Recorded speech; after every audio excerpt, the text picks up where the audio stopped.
how to activate follow button on Facebook. Hi everyone, welcome back to the channel. In this video, I'll simply guide you on how you can actually activate follow button on Facebook. So make sure to watch the video till the end. Now maybe you want people to follow you instead of just point blank adding them to your friends list. Currently, if I just come to my profile page, when other people view my profile, they will simply be able to see the add friend button and not the follow button. So what do we do in order to activate follow button? So in order to activate follow button, we have to turn on professional mode, and to turn on professional mode, just tap the three dots right over here. Once I tap the three dots icon over here, you'll find this option called turn on professional mode from the bottom of the screen. Just tap on the option here.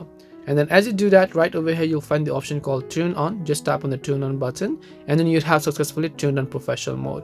Now, when you've turned on professional mode, if you just come back and then refresh it, this time you'll find the followers button, which is 1.1k followers in my case. Now, all of the friends that were shown earlier is actually now shown as a follower.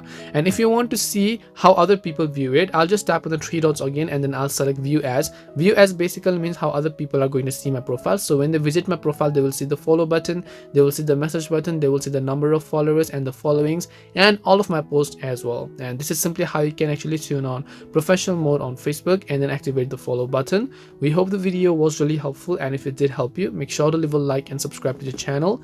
If you have any questions, feel free to leave them down. Thank you very much for watching, and see you in the next video.